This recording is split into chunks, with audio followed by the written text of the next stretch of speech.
Hi, welcome to Fiberchats. My name is Irina. I'm the host here. My guest today is from Canada, the owner of Northwest Woolies, Christina Meadwell. Hi, Christina. Hi, thanks for having me. Thank you for being a guest of my channel.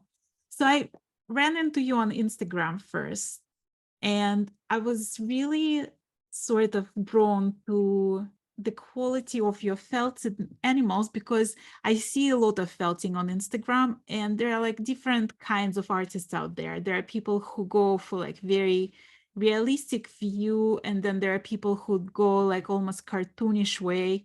And yours is somewhere in between because you have animals that look very realistic, but they have this like almost fairy tale quality to them.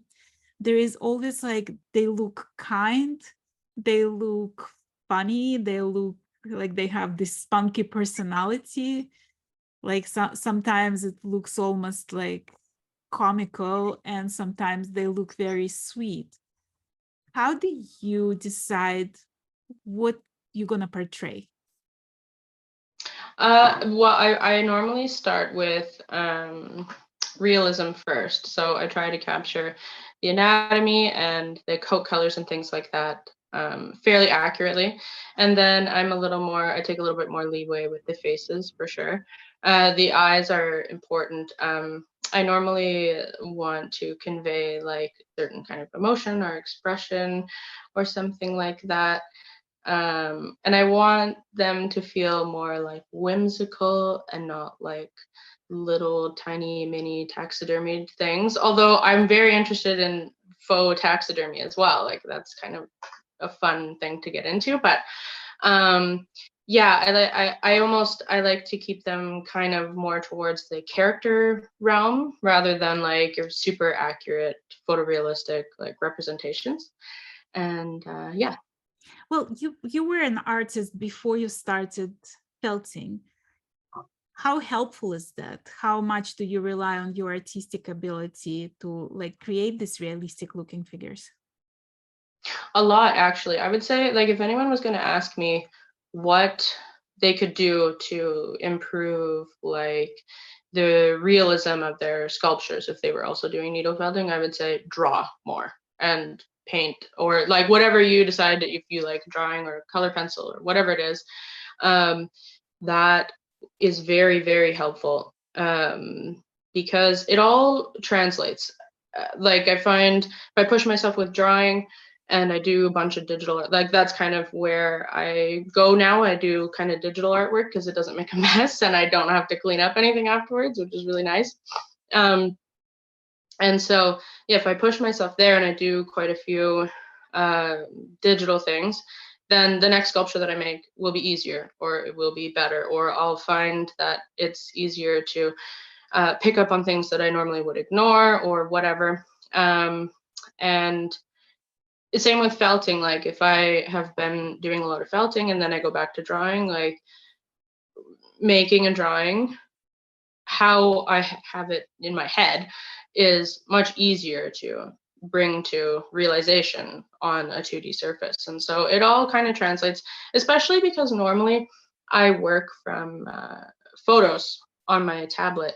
And so it's the exact same kind of skill. You have to translate a 2D image onto a 3D image, or if you're working from life, you have to translate a 3D image if you're drawing into a 2D image. And yeah, it's all important. And to be able to kind of use your reference and observe it properly and then translate it into whatever medium you're working with. Well, walk me through your process. Like you come up with the idea, you see it in your head, right? Let's say you have this mouse hugging a toadstool. What's next step? How do you proceed with that? Reference photos of mice and mushrooms, toadstools, whatever. Normally, I don't sketch. I know that a lot of artists do that. Like they'll make a sketch of something that they're going to do. I normally don't. Um, I'm pretty good at visualizing things in my head, and like sometimes it doesn't turn out exactly how I had envisioned, but most of the time that's all right. It's okay. Like it does, normally it ends up being like a little bit more cutesy than I had meant to make it. but I think that that kind of works for felting, so that's okay. But yeah, mostly my process is finding a ton of reference photos, and then the more you can have from all different kinds of angles, the better it's going to turn out, because you can capture the anatomy and facial expressions, or um, coat colors, things like that. Well, tell me how you started with felting. Like, how did you discover felting for yourself? I saw it online, actually. I can't remember exactly what I had seen. I think it was probably a sculpture of a dog. And I remember, like, I knew about knitting and crocheting and things like that, but I had never seen needle felting. I didn't know what it was. And so when I saw the sculpture, I thought, like, how did they do that? Like, what does that mean that it's needle felted? How can it be made of wool? Like, it didn't make any sense to me. And so I went and I watched a YouTube video, and like it blew my mind. I thought that it was so incredible, and I really liked that it didn't seem that you had to follow any kind of pattern or any kind of instructions. It was like, yeah, well, you start with whatever kind of wool that you have. It's a big, just fluffy, amorphous thing, and you just stab at it until it looks how you want it to look, basically. And I liked that there was very little like skill barrier to enter into felting, and so yeah, so it was all because I saw that one image online, and then I had to try it. So you never took classes, you never had like formal training in it. You just jumped head first and then you figure out the process of like what works best for you. More or less, yeah. I did watch a few YouTube tutorials. Like the first thing I ever made was an owl, and I think that's the first video I had actually watched. It was a woman who was making kind of like a little round, cute cartoon type of owl, and it was just a ball shape, and then you just felt the face on, and so that's the first thing that I made. There's a couple other like YouTubers that I had watched early on. One was Serafina Fiber Arts, and she has a bunch of tutorials, and she has like specific projects that you can buy off of her website, and all the materials, everything. And then she has like these hour-long tutorials on YouTube, and I would kind of skip through those and see how she constructed things, because it's not obvious just looking at something, looking at a felting sculpture, how they made it. It's so, I don't know. So I wanted to figure out how to make freestanding sculptures that were posable. And so she had quite a few tutorials on how to use armatures. Now I don't really use her techniques, but it was really helpful in the beginning. Normally I don't use a full wire skeleton in my sculptures. I don't like being a slave to like the size or shape, or I like being able to cut it apart if I need to make it look a certain way. I do that quite a lot, actually. You mentioned that you bought this first kit, right? And you just did your first thing. How did your wool stash and all your tools change since then? What does it look like now? Well, it started out as a little box that I would carry around with me room to room, and it slowly expanded into like a whole shelving thing on wheels that I wheel around. I don't have like my own studio or anything like that, where like all of the beautiful shelves behind you with all of your stuff, but yeah, I definitely have quite a bit of wool. It's hard to resist buying certain things. And when I started, I didn't know anything about types of wool, different kinds of wool. The kit that I bought like came with kind of like lower quality, random, dry, super dry roving, and I have no idea what kind of wool it is. I don't know. But it came with a lot of colors though, which was nice. Well, how did And you learn about it? Because like I don't know much about felting. I took one felting class and that's the extent of my knowledge. But like I know that they use different kind of wools for inside and the outside of the sculpture, right? Like how did you learn all of that? Was it by trial and error, or were you looking up some information about it? I was part of a few felting groups on Facebook, and that was very helpful to learn some of the names. I'm still really bad with the names of the types of wool and like the breeds and things like that. But yeah, it was helpful to learn, core wool and the difference between top and what a roving was and what a bat was. And that really helped me.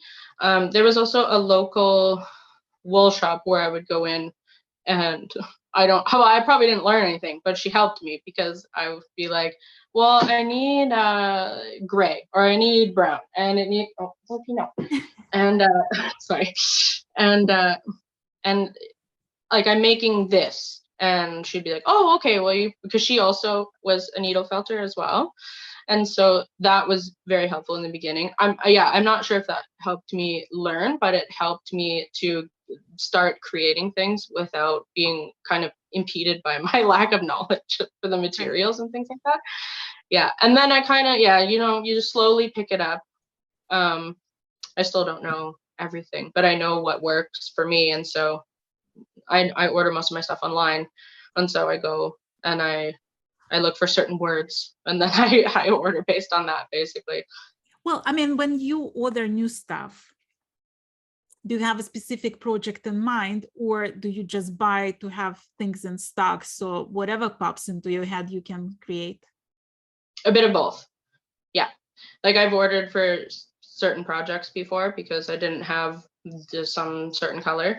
And then I try to like keep a stock of a good base of like neutral colors. The bulk of what I order when I order are like different types of browns and beiges in all different kinds of textures and colors. Um, I'm the kind of person where I don't really use core wool, um, which is like a super kind of rough wool it felts up really, really quickly, but it doesn't really look very good once you have to cover it with something. Um, I don't really use that because I like to have the freedom to be able to reverse needle my projects if I want to, make them look fluffy, or if I want to cut off a chunk and do something. So normally I just use like a wool with a rougher texture in the same color that is like the base color of my project. Um, so that works out well. But yeah, a bit of both. Right. When you decide on like what's your next animal, is there one that you keep coming back to? I make a lot of deer and rabbits. I think that's probably and chipmunks. Deer, rabbits, and chipmunks, I think I've probably made the most of. Um, Deer because I like deer. There's no other reason, I just like them. Uh, Rabbits are kind of like, they're such a good subject matter because you can easily make them more on the cartoony side, because there's such a everybody knows what a rabbit looks like. You slap rabbit ears on basically anything and people will be like, oh, that's a rabbit. So I like that you can kind of push it towards the character or kind of cartoony side, and you can also really take it towards the realism side, and they're very flexible as a subject matter in that way. So that's kind of why I make a lot of rabbits. But yeah, Well, I saw one with deer horns on it. a jackalope, yeah. I mean, do you find that felting brings your inner child out? Oh, absolutely. Yeah. As a kid, I was always so obsessed with stuffed animals, and I had a huge Beanie Baby collection. And I still really like stuffed animals. My kids have way too many stuffed animals, but yeah, I mean, it's a really logical um, art medium for me, Right. felting, making little animals and things like that. Well, tell me about the transition from just having fun with felting at home to making it into a business. Mostly, I would say to make I wanted to push my skills, basically, I would say. And like, I started just making cute sort of little ornaments, little trinkets, little things, and I would give them away and stuff like that to family, and they would decorate my Christmas tree or they'd sit on the shelf somewhere. Um, but then I started wanting to make larger pieces and more realistic pieces. And each one took a very long time to make. And then I really liked to share what I was making. And it all kind of snowballed. Like I started kind of just posting pictures of them because I thought it was amazing that I could even just make something. I was still very like enraptured and like enthralled with the medium when I first started. I thought it was so amazing that I could just even make something that looked like something that started as just a ball of wool, basically. Right. It still fascinated me early on. And so I would always post pictures and I'd be like, look, it's amazing.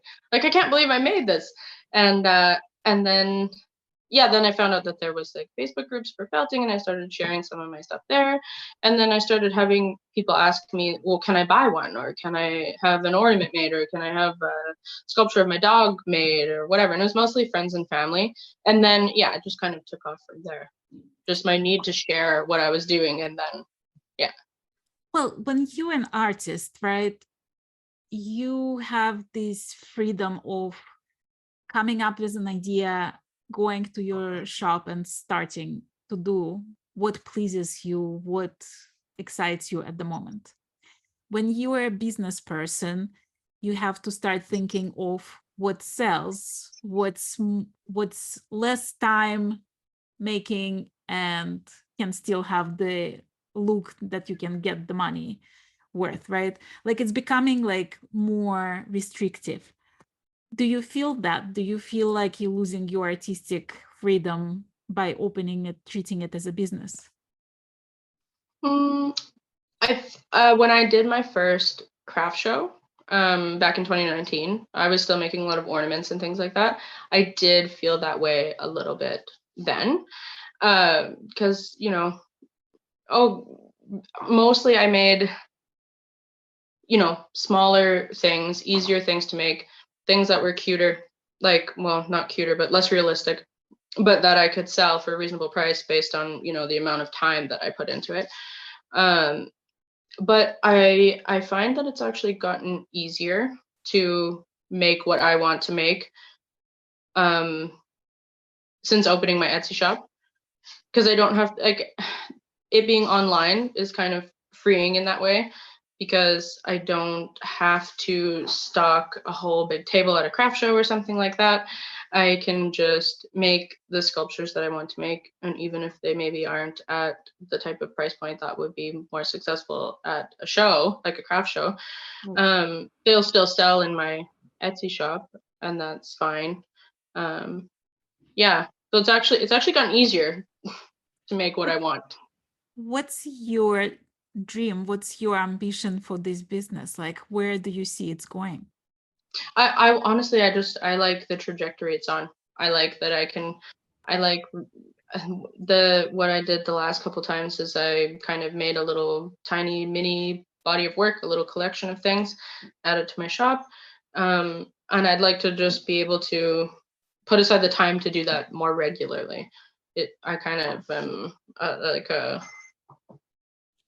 um, it takes me a few months to get that kind of thing ready, just because we're at home the summer, and now that they've started school, they're still homesick every other day. So yeah, it's just finding the time to create more, I guess. Is felting to you, is it art or craft? That is a good question. I think that it kind of toes that line, which I like. I like being able to ride that line between craft and art, and you can, yeah, and I think that there is a line, because there's some things that people make that are clearly more towards craft, and then there's things that people make that are 100% art. And yeah, I like being able to have it be to have a foot in both worlds, if that makes sense. You mentioned that like nobody can see those things in real life besides your closest friends and family, that it's all online. Is that a dream to have an exhibition one day? Yeah, possibly. It would give me the freedom to make like a bunch of sculptures that really would push my ability, and maybe larger things or things that are more detailed or what have you, or maybe like pieces that are multiple sculptures that all are meant to be together, which is really like that's very difficult to do when you're just kind of selling one-off pieces. Um, yeah, it's not something that I'm like prioritizing or kind of like trying to achieve, but it would be something that I'd be open to for sure. Well, if you were to think about like one project that would be definitely part of that collection, do you have those ideas in mind of like, if money is not an object, if time is like not enough of an essence, right? And your kids are all grown up and you have the time to do that. Like, do you have those ideas of like what artistic pieces you would like to put together? Somewhat. There's certain things where I'm like, yeah, if I had the time and there was no other kind of obstacle to me, I would definitely want to make. Uh, One thing that I do really want to make, I want to make like a faux taxidermy deer mount. I've made the jackalope ones, and I would like it would be so cool to make it life size. Obviously, that would be very difficult. Yes. But that's always something I've kind of had rolling around in my head. I'd like to try that. Do you still have time to like sketch, to draw, to do other things, not just felting? Since like I'm thinking you're a busy mom, right? And you have this business running. Do you have time to just do some other artistic bits? Do you prioritize it, or every free moment you get, you do what the business requires? Um, no, I make time for myself. Normally, it's more towards prioritizing like felting projects that I want to make versus doing commissions and things like that. Um, but last year I did quite a bit of digital painting and drawing, and I made my own like postcards that I send with all my orders, and I write like a little handwritten note on those, and that's very cool. Um, but yeah, no, I don't. I never really had a huge like drive or passion to do a whole lot of drawing or painting. Yeah, I found that kind of drive and inspiration when I went towards felting. So it's something that I'll do when the mood strikes, but it's not something that I necessarily miss when I'm not doing it. Well, you live in the country. Like, is that give you inspiration of like what else to work on? Yeah, definitely. Um, I get outside. Oh, I try. I say I'm gonna go outside every day this year. Once the kids are in school, I'll take my dog for a hike every day, and that translates to like twice a week or something when I can actually prioritize getting outside. Um, but no, definitely, I think that is one of the main inspirations for what I do, especially with the deer. My husband is a hunter, and so I see them up close, I see them far away. I obsess about them. We think about them a lot. We see pictures of them on our trail cameras, and yeah, so that's definitely part of the driving force behind the deer making. Because they've woven themselves into being kind of a part of our everyday life, especially in the fall. Well, you have this one piece that is a hunt scene, like very dynamic in the moment of fox and a little rodent. Yeah, yeah. Are you planning on doing more of like mixed animal scenes? Is that something you are thinking about? No, that's actually normally not something that I think about, which I should actually. But normally, like whenever I get an idea, it's most of the time one animal and like a prop or something like that. Yeah, that was a piece that I was making for a square foot show, and it just didn't work with only one animal. It needed another one, so that's why I had made that kind of dynamic action scene. Yeah. I also see a lot of sleeping animals in your art. Like there are like some of them are like absolutely adorable, and some of them where you take animals like wolf that like you normally would think is this you know, big scary animal, and you would put him sleeping and it looks almost endearing, right? What it is about the sleeping animals that attracts you? Initially, when I first started felting, it was because I didn't really know how to handle eyes, how to make them realistic, how to make them look like they weren't just weird, dead, kind of didn't have any spark behind them. So I would often draw them sleeping. And also, when you first start felting, making curled up sleeping animals is much easier than making them standing or sitting, or because then it becomes kind of a logistical problem to get them to stand or sit up. So yeah, that's initially why I started, and then I continued because I think that they're just so cute. Honestly, I think they're adorable, and I like the idea of them being in this little pose and they're just sitting on your shelf and they're sleeping and they look peaceful, and yeah, I just think that they're cute.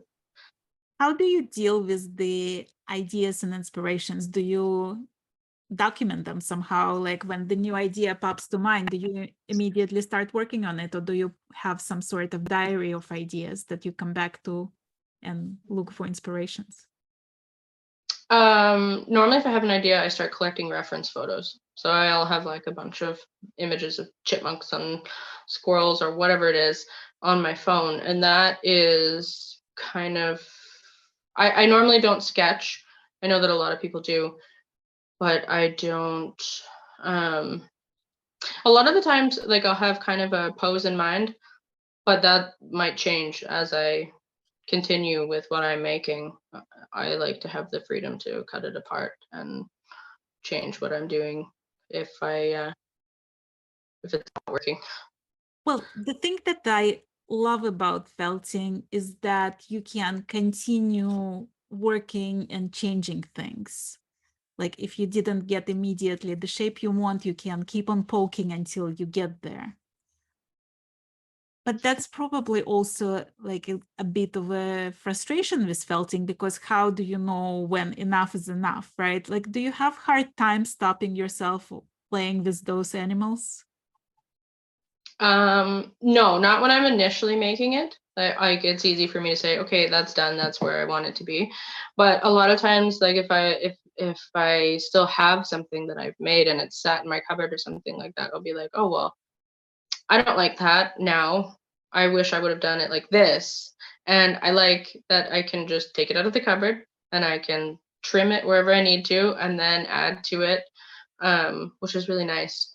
And you can totally change it. I've done it before where I've completely changed the pose, or I've cut off a face and made a new one, or um, I've cut the legs off. It had like a full wire armature, and I've like cut the legs and done legs out of wool instead.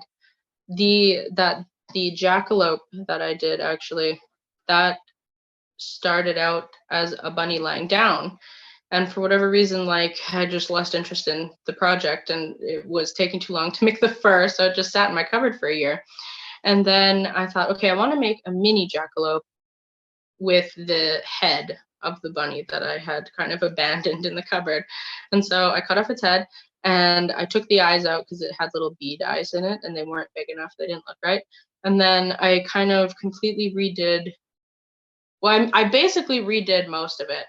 Um, but it was still a lot like a time saver because all of the initial building up of the inner portion of the sculpture was already done. And yeah, so then it's nice that I can reuse abandoned things that way. Right. Well, when you think about your journey so far, right? Like you keep on saying that you not yet know everything and there is so much still to learn. But like, how do you look at your journey? Like, how much did you learn and how much still ahead of you? Like, where are you on that line from super beginner to the professional? Yeah, when I look at my work, I mean, it has come quite a long way in 5 years. Um, Initially when I started, I didn't even know that there was different gauges of felting needles. And now I use basic kind of completely different needles than I started out with, which makes it much easier. Um, but yeah, I like that there's always something to learn. Like I still don't know all the different breeds of wool, and I kind of just go based on what the texture looks like and what the color is, and I've memorized the ones that I need to know. But for the most part, I don't. I mean, there's always something to learn, and there's always a new technique to learn. um I'd like to learn how to make birds better. That's one thing. Like I've seen a lot of sculptures where people make these amazing wings with like individual feathers and things like that, and I want to kind of learn how to do that. um so yeah, there's always new techniques to learn, which I like. And what is also nice is that you can totally jump into felting knowing nothing, and I mean more or less nothing, and you can still manage to make something at the end. There's I always get frustrated because I really want to be like a good knitter or a good crocheter or something like that. My grandmother knitted, and my mom crochets, and I could never, like every time I want to knit something, I have to look up how to cast on. I forget every time because I go such big gaps in between knitting and stuff. Um, yeah, and so I like I really liked felting in that way because like there's no rules almost, which is nice. Is there like one animal that you dreaming of making that you haven't yet? I make mammals mostly. Like and most of the time animals that I'm more familiar with or that appeal to me in some way personally. Um it would be kind of cool to make like an octopus or maybe a whale or some kind of aquatic creature. I don't think I've ever made anything. I don't think I've ever made a fish or anything like that. So maybe that would be something that I would like to try. Do you ever like before putting it like as a item for sale, do you ever play with some idea just for yourself? Mostly what I've made for myself to keep um are like little are creatures from video games or movies or things like that. I have made my son um characters from a video game, and I've made my husband characters from a video game as well. And so those kinds of things I normally like. Those are things that I make more for myself. Right. But Is there like some item that you've made that you just think like I did an amazing job on that one? Like, is there one piece of art that you most proud of? I don't know. Normally I start kind of picking apart everything I've made as soon as I'm done with it. Um, I really there's a fawn that I made, and I took a picture of it in the snow, and I really like that one. I look at it even now, and there's nothing that I can nitpick about it that I did wrong or that I would change. So I think that one, I like it. I like the pose that it's in, and I like yeah. There's just nothing that I can nitpick about it. So I mean, are you yeah. usually very critical about your work? Do you usually come back, look at stuff you make and think, well, I could have done better here and here? Oh yeah, all the time. Yeah. So what are you working on now? Like what can people find in your store at the next update? Right now, until the end of the year, I'm working on mostly commissions. I have a couple like custom pet pieces and things like that to finish up. And then yeah, I'll be working on another release and probably a few more commissions in the new year.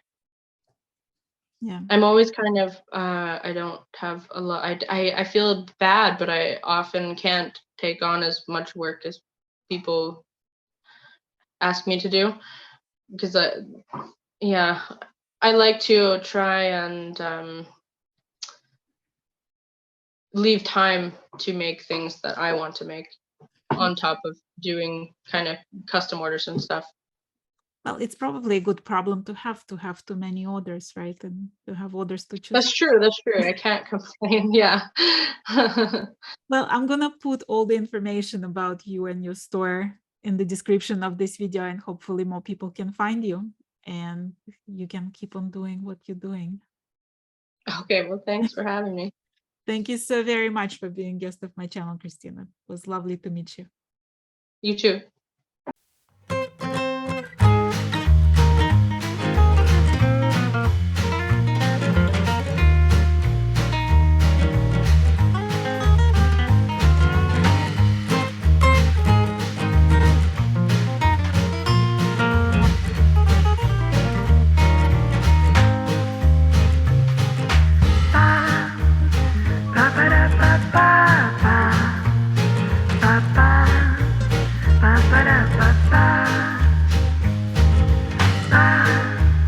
Ba ba da ba da ba da ba ba.